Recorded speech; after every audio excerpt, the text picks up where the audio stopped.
श्री गुरुचरित्र एक धर्मकीर्तन अध्याय 2 आणि भाग 2। हे ऐकून कलीला जिज्ञासा निर्माण झाली। त्याने ब्रह्मदेवाला वंदन केले आणि तो म्हणाला, देवा, आपण गुरु शब्दावर जोर दिलात। हा गुरु म्हणजे काय आहे? त्याचे स्वरूप काय आहे? आपण मला हे विस्ताराने सांगा। मला जिज्ञासा उत्पन्न झाली आहे। ब्रह्मदेव मनात सुखावले।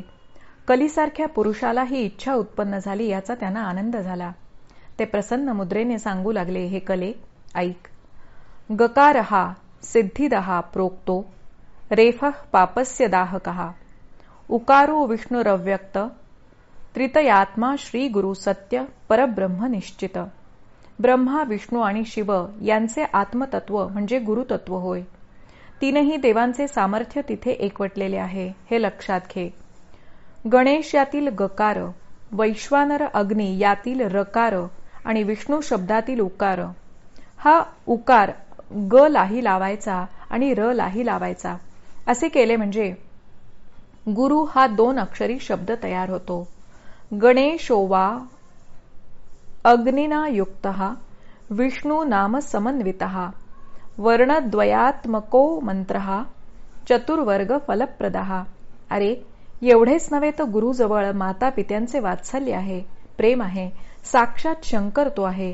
गुरुः पिता गुरुर्माता गुरुरेव परम शिवः शिवे रुष्टे गुरुस्त्राता गुरौ रुष्टे न कश्चन।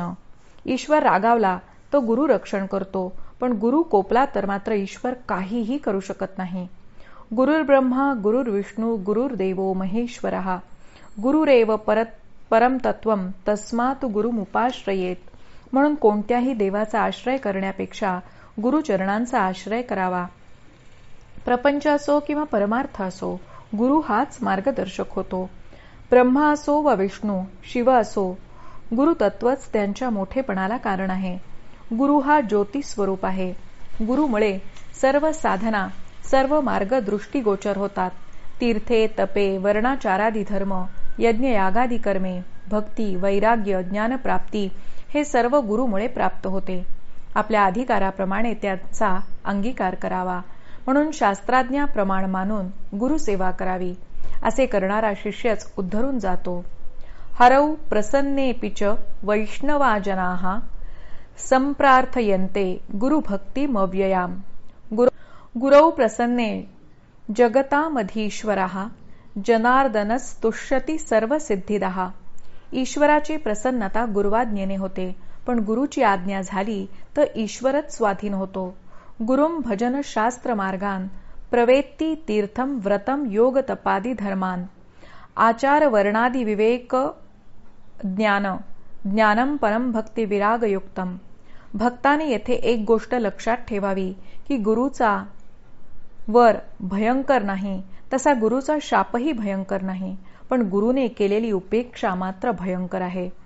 ब्रह्मामुखातून हे सर्व गुरुतत्वाचे सामर्थ्य ऐकून कली चकित झाला। गुरुं विना न श्रवणं भवेत कस्यापि कस्यचित विना कर्णेन शास्त्रस्य श्रवणं तत्कुतो भवेत।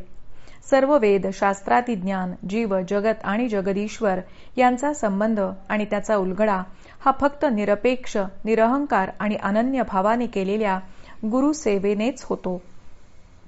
पण ही गुरुसेवा फार कठीण आहे। त्यातून तो उत्तीर्ण झाला तर तो साक्षात गुरुपदालाच प्राप्त होतो। सर्व सत्ता त्याच्या हातात येते। सर्व सत्ता आली हाता नामयाचा खेचरदाता।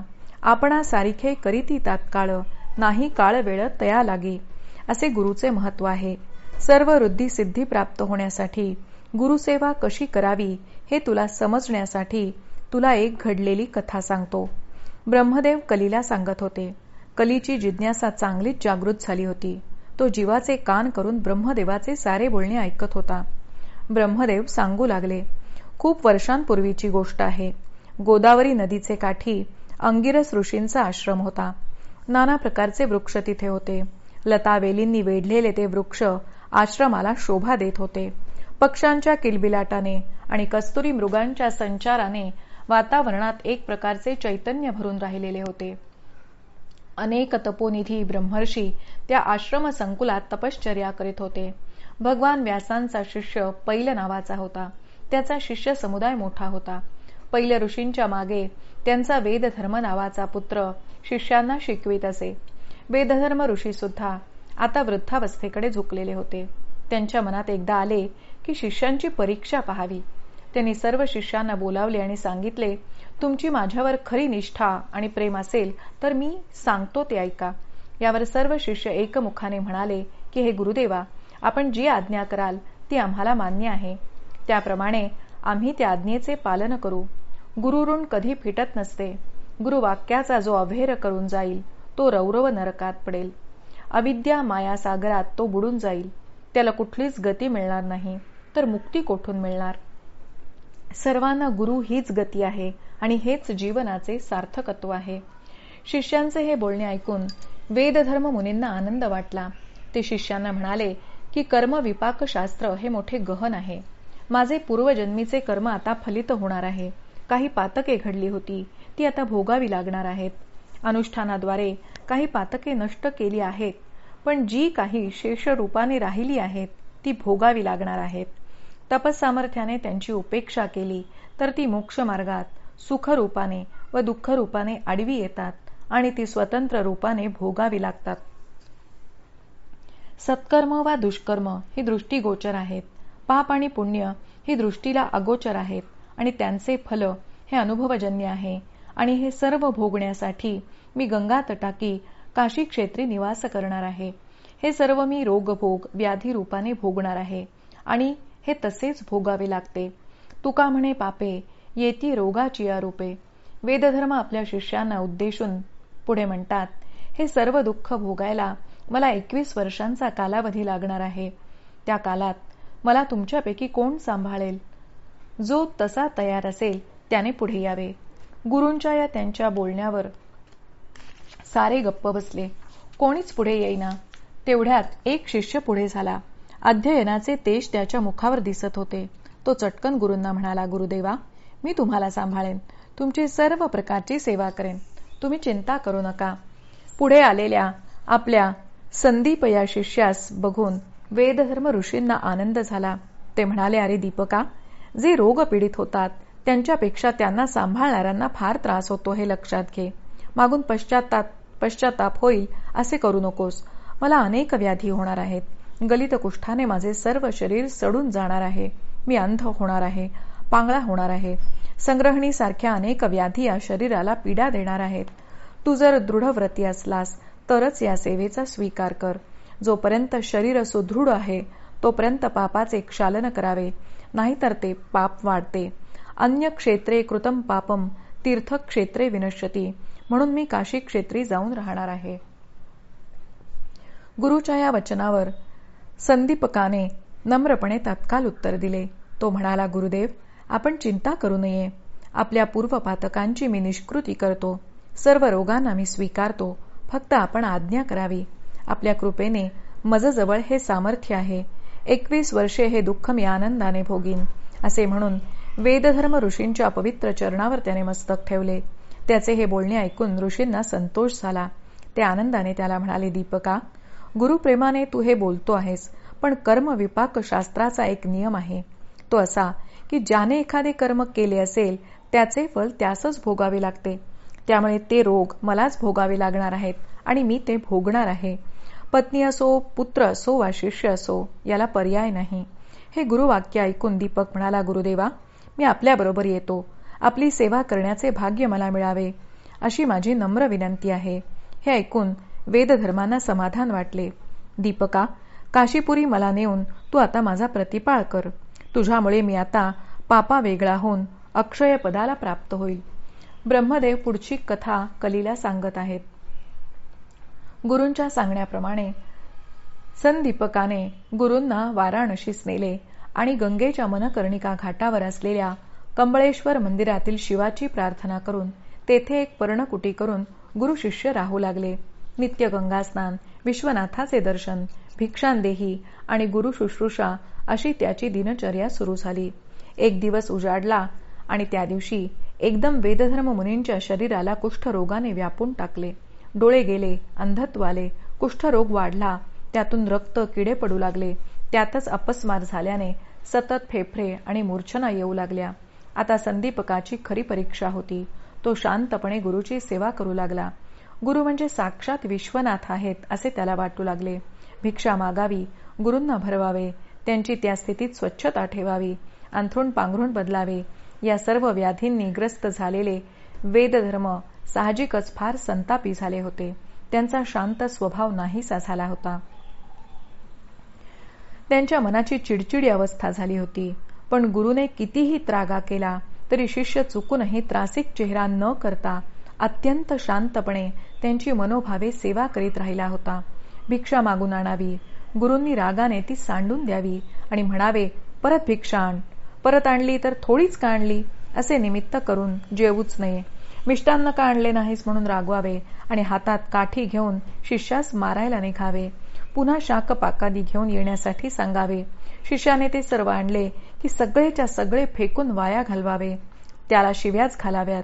एखाद वेळीस त्याची स्तुती करावी. तू माझी किती सेवा करतोस, माझ्यावर रागवत नाहीस असे म्हणून त्याला गोंजारून प्रेमाने जवळ घ्यावे. पाठीवरून हात फिरवावा. माझ्यासाठी किती कष्ट घेतोस असे म्हणताना वेदधर्मांच्या डोळ्यात पाणी येत असे. पण एकाएकी वातावरण बदलावे तसे होत असे. एकदम उसळून ते ओरडायचे, अरे संदीपका, तू अतिशय क्रूर आणि पापी आहेस. मला तू फार छळतोस. माझे शरीर स्वच्छ ठेवीत नाहीस, माझी विष्ठा धुत नाहीस. माशा मला त्रास देतात, त्यांचे निवारण करीत नाहीस. पापे नैव नृणाम वाणी भवेत कटुक भाषिणी दैन्य मात्सर्य परा शुभाशुभ विवर्जिता. पापामुळेच वाणी अर्वाच्य कटू होते आणि मग दैन्य आणि मात्सर्ययुक्त शब्द मुखातून बाहेर पडतात. पाप हेच सर्व रोगांचे मूळ आहे. या सर्व दुःखामुळे ऋषींना फारच त्रास होत होता. सुख दुःख समे कृत्वा या वृत्तीने संदीपक शांतपणे गुरुचे गुणदोष मनात न आणता एकाग्र चित्ताने गुरुची सेवा करीत होता. गुरु हीच माझी देवता आहे या निर्धारानेच तो आपले जीवन व्यतीत करीत होता. न तीर्थयात्रा न च देवयात्रा न देहयात्रा न च लोकयात्रा अहर्निशम ब्रह्म हरीश बुद्ध्या गुरुप्रपन्नो नहि सेव्य मन्यत. काशीसारखे क्षेत्र असताना, गंगेसारखे पवित्र तीर्थ असताना, विश्वनाथ शंकर शिवदेवता असताना संदीपकाने गुरुसेवे वाचून काहीच केले नाही. गुरुसेवा हेच त्याचे स्नानसंध्यादिक होते. स्वतःच्या देहाचेही त्याला भान नव्हते. गुरु वाचून तो कुणालाही भेटत नव्हता की कुणाशी बोलत नव्हता. अहोरात्र तनमनाने तो गुरुतत्वाशी एकरूप झाला होता. गुरुवरच्या अनन्य भक्तीने त्याची देहबुद्धीच नाहीशी झालेली होती आणि तिथे आत्मबुद्धीचा उदय झाला होता. आणि एक दिवस संदीपक गुरुची वस्त्रे त्यांच्या झोपडी बाहेरील अंगणात धूत असताना एकाएकी दिव्य प्रकाशात पिनाकपाणी शिवशंकर त्याच्या पुढे प्रकट झाले. विश्वनाथाला पाहून संदीपक ताडकन उठला. कैलास राणा शिवचंद्रमौळी असे म्हणत त्याने भगवान विश्वेश्वरांच्या पायावर लोळण घेतली. वरम ब्रूही असे म्हणत भगवंतांनी संदीपकाला हाताने धरून उठवले. त्याच्या मस्तकावर आपला वरदहस्त ठेवला आणि गंभीर वाणीने ते म्हणाले, तुम्ही इथे आल्यापासून मी तुझी गुरुभक्ती पाहतो आहे. तू करीत असलेली गुरुसेवा पाहून मी तुझ्यावर प्रसन्न झालो आहे. माझ्याकडून इच्छित वर मागून घे. साक्षात विश्वनाथ सामोरा पाहून संदीपक अंमळ भांबावून गेला होता. काही क्षणांनी तो विश्वेश्वराला म्हणाला, गुरूंना विचारल्याशिवाय मी काही मागणार नाही. मी गुरूंना विचारून येतो. असे म्हणून संदीपक आश्रमाच्या आत गुरूंजवळ गेला. त्याने गुरूंना सर्व सांगितले. सदाशिव प्रकट होऊन वर देण्यासाठी आला आहे. आपली संमती असेल तर आपल्या सर्व व्याधींचा उपशम त्यांच्याजवळ मागतो असे संदीपक म्हणाला. शिष्याचे हे शब्द ऐकल्याबरोबर वेदधर्मा एकदम रागावले. अरे, माझ्या व्याधीच्या नाशासाठी तू ईश्वराची प्रार्थना करू नकोस. मला त्यांच्याकडून काहीच मागायचे नाही. आपला कर्मभोग आपणच भोगायचा असतो. भोगल्या वाचून तो टळत नाही. ज्याला मुक्तीची अपेक्षा आहे त्याने पापच काय पुण्य सुद्धा भोगून संपवायला लागते.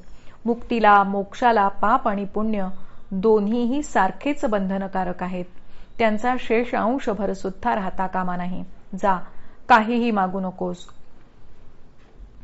गुरुजींची ही आज्ञा घेऊन संदीपक ईश्वर सन्मुख आला. त्याने नम्रपणे महादेवांना सांगितले, आम्हाला कोणत्याही वराची आपल्याकडून अपेक्षा नाही. जे गुरूंच्या मनात आणि शब्दात असेल तेच मला प्रमाण आहे. हे ऐकून शंकर विस्मयचकित झाले. तिथून ते निघाले आणि निर्वाण मंटप नावाच्या सर्व देव सभास्थानी आले. देवस्तत्रो मया सार्धम स्थित्वा निर्वाण मंटपे असे तिचे वर्णन आहे. सर्व देव तेथे स्थानापन्न झाले आहेत. सर्वांच्या अग्रभागी भगवान विष्णू बसले आहेत.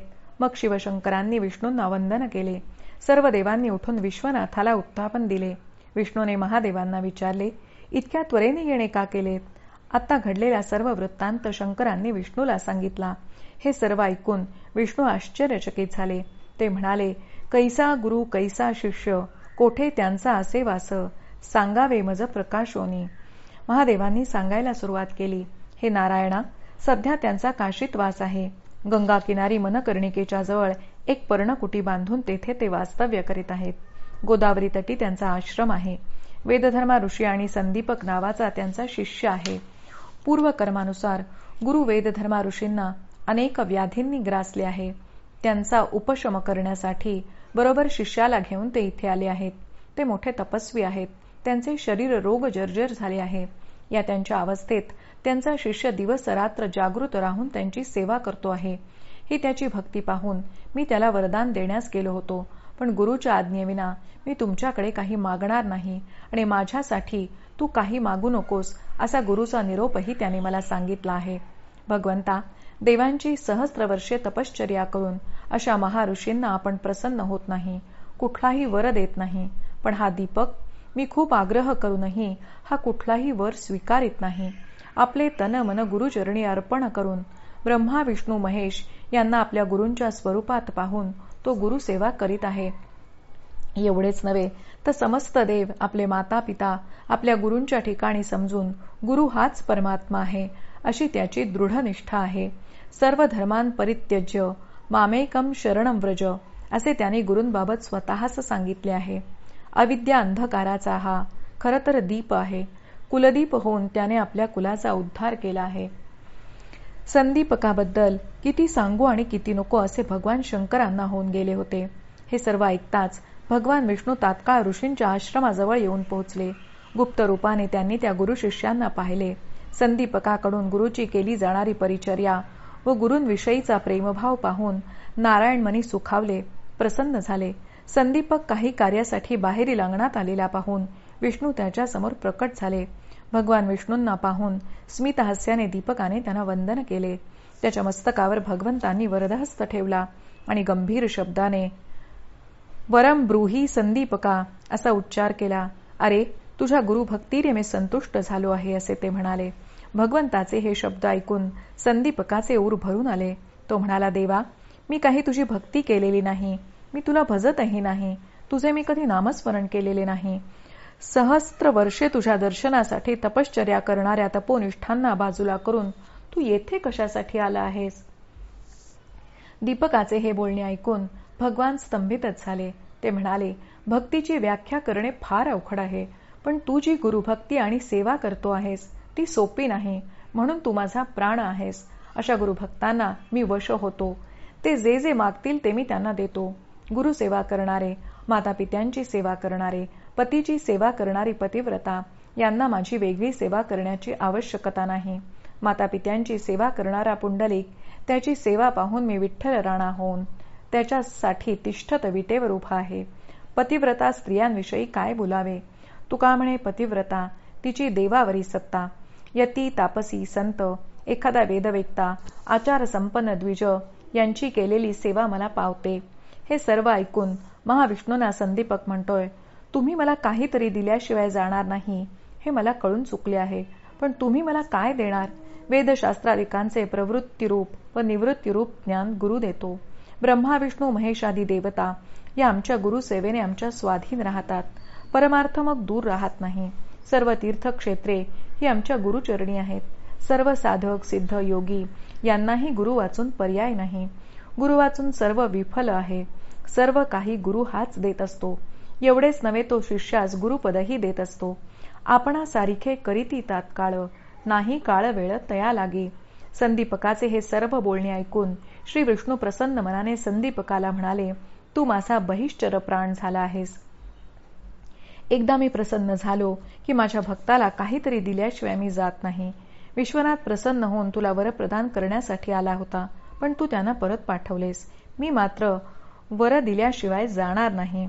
गुरुचा महिमा सांगणारा हा दिव्य कथाभाग सिद्ध नामधारकाला सांगत आहे. ब्रह्मदेव कलीला पुढे सांगू लागले. ते म्हणाले, हे कले, विष्णू एवढे म्हणून थांबले नाहीत.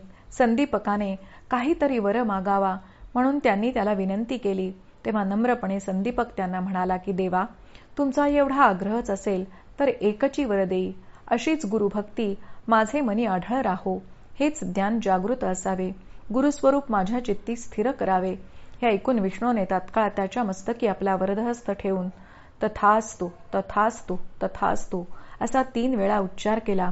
संदीपकाने भगवंताच्या चरणावर मस्तक टेकले.